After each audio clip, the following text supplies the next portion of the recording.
Em um período da infância de uma criança, ela passa a ser bombardeada por inúmeras histórias e contos, que têm o intuito de desenvolver um senso crítico e de aprendizado para a vida que se apresenta perante seu futuro. Entre muitas histórias que ouvimos, acredito que as mais marcantes são os contos de fadas. Contos esses que conseguimos lembrar e saber de cor desde nossos 5 anos até os 80 anos. Contos que tratam de trazer um ensinamento a ser aprendido e repassado para outras pessoas. Isso foi um dos motivos de eu ter criado o canal que você está vendo esse vídeo, o Mente Afiada. Eu acredito fielmente de que em qualquer livro, história ou conto que você leia, haja um tipo de aprendizado que o autor deseja transmitir. E eu gosto dessa ideia de repassar os conhecimentos que podemos ter com o passar dos anos em nossas vidas. No vídeo de hoje, vou falar de um livro que traz diversos ensinamentos em diversos contos de fadas. Esse é o Contos de Fadas em suas versões originais, editado de uma forma belíssima pela editora Wish.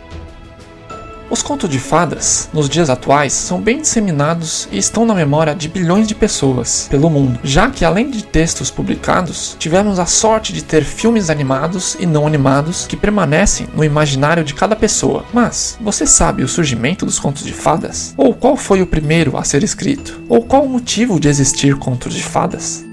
A origem dos contos de fadas pode ser analisada como as origens dos mitos e das mitologias, onde por meio da linguagem as pessoas buscavam transmitir e explicar o que estava acontecendo. Por exemplo, como falei no vídeo da mitologia grega, os raios e trovões eram representados por Zeus. Essas histórias foram passadas de geração em geração, com o intuito de transmitir o que os anciões de suas famílias podiam ensinar aos mais jovens. A grande diferença entre os contos de fadas e as lendas e mitos está no fato de não possuírem um caráter religioso e serem contados por pessoas simples do cotidiano, normalmente mulheres idosas que representavam a sabedoria da família e o melhor ensinamento para as crianças.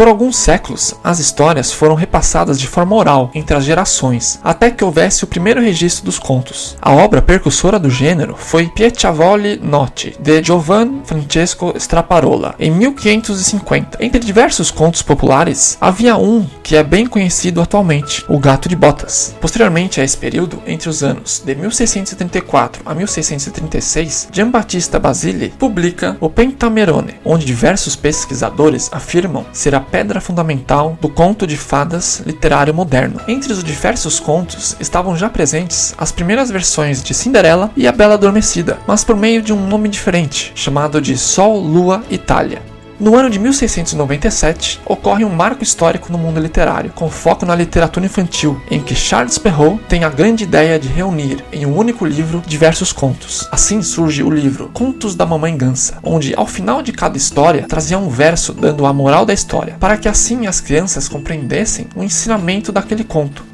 Não apenas homens divulgavam os contos de fadas, a participação das mulheres também é presente, e mais precisamente, entre 1750 e 1755, a sociedade francesa presenciou a publicação de diversas coletâneas pela Jeanne-Marie Le Prince de Belmont. Entre elas está a versão mais tradicional de A Bela e a Fera, presente no livro. É muito legal de ser lida, é um conto fantástico e com um aprendizado que deveríamos ver mais em nossa sociedade atual.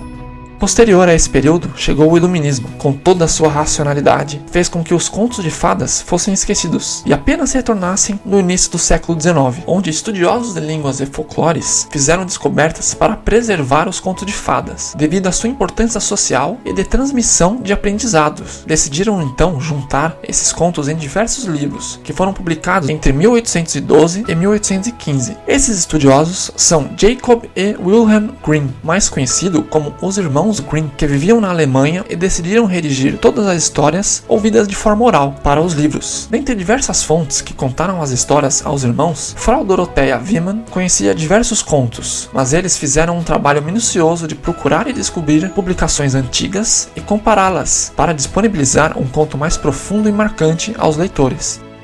Houveram outros autores que estudaram os contos de fadas e publicaram livros com foco em suas histórias locais, como Peter Asbjørnsen e Jørgen Moe, com a publicação em 1841 sobre o título de Contos Populares Noruegueses. Houve também um grande autor que é o de Hans Christian Andersen, um dinamarquês que publicou histórias, contos, entre 1835 e 1842, conhecido por sua imaginação e se diz criador de diversos contos. Outro autor foi um russo chamado Alexander Afanasiev e registrou histórias e contos do folclore eslavo entre 1855 e 1867. E também Joseph Jacobs, que registrou contos do mundo todo, mas com ênfase nos ingleses e celtas, publicados entre 1892 e 1894.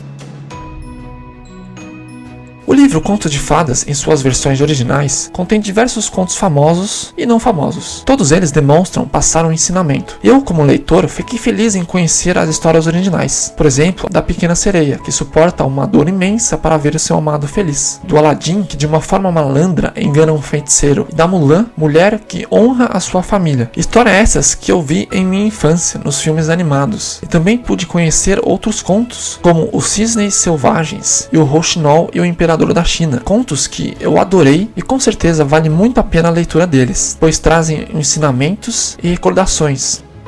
Após essa rápida explicação do surgimento dos contos de fadas e do formato do livro, vou trazer um rápido e diferente conto que talvez você não conheça, um que é oriundo dos contos havaianos, escrito por Charlotte Epai em 1920. O nome é Maui, a Captura do Sol.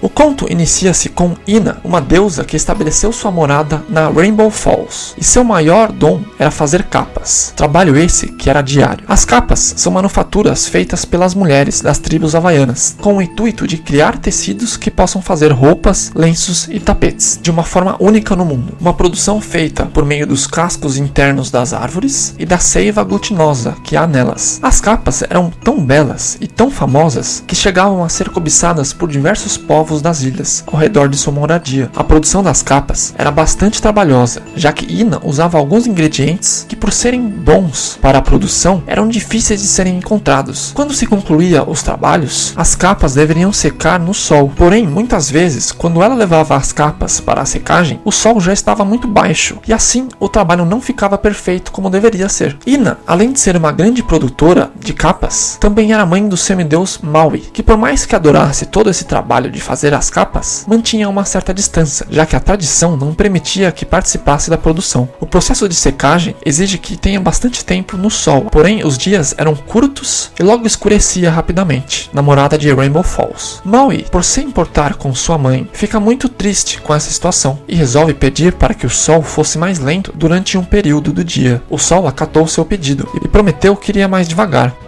Durante alguns dias, o sol realmente foi mais lento, porém, com o passar dos dias, o sol voltou ao seu ritmo normal, e Maui não gostou dessa quebra de promessa. Ele resolve, então, estabelecer um novo acordo duradouro com o sol, e vai, por meio de sua canoa, em direção a Maui, uma ilha que possui seu nome, e que está localizada em Haleakala. Nos dias atuais, esse local é a maior cratera extinta do mundo. Lá era o local de repouso do sol. Maui chega pelo lado leste e vê o sol encaminhando-se para o oeste, e decide esperar por seu retorno. Quando o sol volta para casa, Maui o pega pelos seus raios, esses raios que o sol usava como pernas, e com um porrete mágico que sempre levava consigo, passa a quebrar esses raios. Com as pernas do sol quebrado, ele não conseguiria escapar e conversaria com Maui. O sol acaba por argumentar que o dia sempre tinha de seguir para o oeste, mas Maui relembra-o de sua promessa, e após uma longa discussão entre os dois, firma-se um acordo onde o sol prometeu ir devagar por 6 meses do ano, e nos outros 6 meses ele se apressaria. Maui ficou bastante contente com a decisão e liberou o sol para que ele seguisse seu caminho, e foi rápido para sua mãe contar-lhe a boa notícia. E aí, você gostou desse conto? Entendeu a moral dele? Escreva um comentário aqui embaixo, eu vou adorar ler a sua opinião.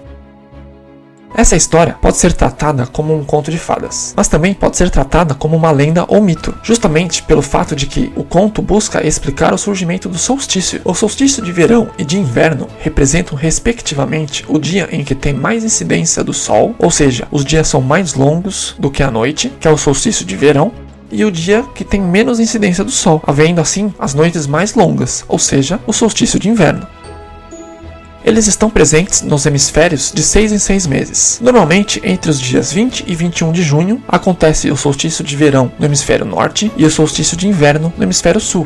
E nos dias 20 e 21 de dezembro, acontecem o solstício de inverno no hemisfério norte e o solstício de verão no hemisfério sul. Apresentam-se outros ensinamentos no conto, como toda a coragem que Maui demonstra em ir confrontar alguém tão poderoso como o sol, sempre pensando na felicidade que pode causar a sua mãe, e ensinamentos de empatia e compaixão para com os demais.